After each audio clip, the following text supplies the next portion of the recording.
Praise the Lord. அப்போஸ்தலனாகிய பேதுரு எழுதின பொதுவான 2ஆம் நிருபம் 1 அதிகாரம்.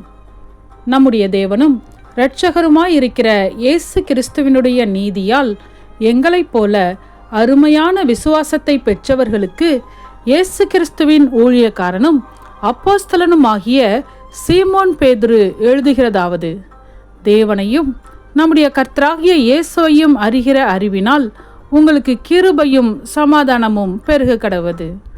தம்முடைய மகிமையினாலும் காருண்யத்தினாலும் நம்மை அழைத்தவரை அறிகிற அறிவினாலே ஜீவனுக்கும் தேவ பக்திக்கும் வேண்டிய யாவற்றையும் அவருடைய திவ்ய வல்லமையானது நமக்கு தந்தருளினதும் அன்றி, இச்சையினால் உலகத்தில் உண்டான கேட்டுக்கு தப்பி திவ்ய சுபாவத்துக்கு பங்குள்ளவர்களாகும் பொருட்டு மகா மேன்மையும் அருமையுமான வாக்குத்தத்தங்களும் அவைகளினாலே நமக்கு அளிக்கப்பட்டிருக்கிறது. இப்படி இருக்க நீங்கள் அதிக ஜாக்கிரதை உள்ளவர்களாய் உங்கள் விசுவாசத்தோடே தைரியத்தையும், தைரியத்தோடே ஞானத்தையும், ஞானத்தோடே இச்சையடக்கத்தையும், இச்சையடக்கத்தோடே பொறுமையையும், பொறுமையோடே தேவ பக்தியையும், தேவ பக்தியோடே சகோதர சிநேகத்தையும், சகோதர சிநேகத்தோடே அன்பையும் கூட்டி வழங்குங்கள். இவைகள் உங்களுக்கு உண்டாயிருந்து பெருகினால் உங்களை நம்முடைய கர்த்தராகிய இயேசு கிறிஸ்துவை அறிகிற அறிவிலே வீணரும் கனியற்றவர்களுமாயிருக்க ஒட்டாது. இவைகள் இல்லாதவன் எவனோ அவன் முன் செய்த பாவங்களற தான் சுத்திகரிக்கப்பட்டதை மறந்து கண் சொருகி போன குருடனாயிருக்கிறான். ஆகையால் சகோதரரே, உங்கள் அழைப்பையும் தெரிந்து கொள்ளுதலையும் உறுதியாக்கும்படி ஜாக்கிரதையாயிருங்கள். இவைகளை செய்தால் நீங்கள் ஒரு காலும் இடறி விழுவதில்லை. இவ்விதமாய் நம்முடைய கர்த்தரும் இரட்சகருமாகிய இயேசு கிறிஸ்துவினுடைய நித்திய ராஜ்யத்துக்குட்படும் பிரவேசம் உங்களுக்கு பரிபூரணமாய் அளிக்கப்படும். இது நிமித்தம் இவைகளை நீங்கள் அறிந்தும், நீங்கள் இப்பொழுது அறிந்திருக்கிற சத்தியத்தில் உறுதிப்பட்டிருந்தும், உங்களுக்கு இவைகளை எப்பொழுதும் நினைப்பூட்ட நான் அசதியாயிரேன்.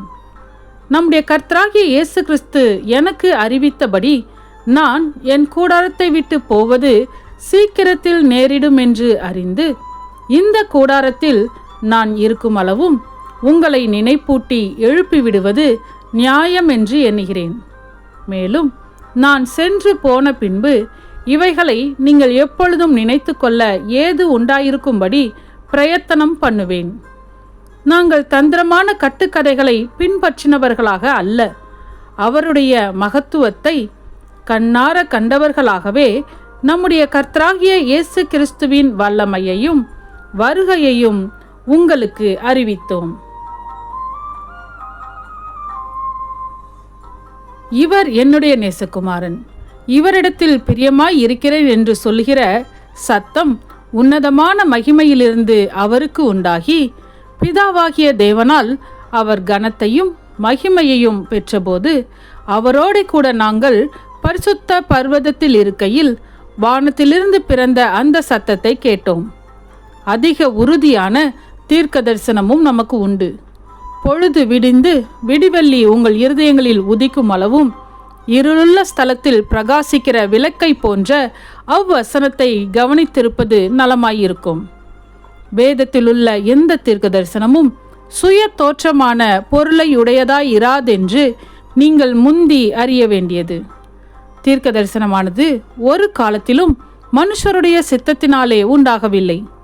தேவனுடைய பரிசுத்த மனுஷர்கள் பரிசுத்த ஆவியினாலே ஏவப்பட்டு பேசினார்கள். ஆமென். சத்தியத்தையும் அறிவீர்கள், சத்தியம் உங்களை விடுதலையாக்கும். இந்த வசனத்தின்படி அநேகர் சத்தியத்தை அறிந்து விடுதலையாக்கப்பட இந்த சேனலை லைக் செய்யுங்கள், அநேகருக்கு ஷேர் பண்ணுங்கள். ஜீவ வார்த்தையை தினமும் கேட்க சப்ஸ்கிரைப் செய்யுங்கள்.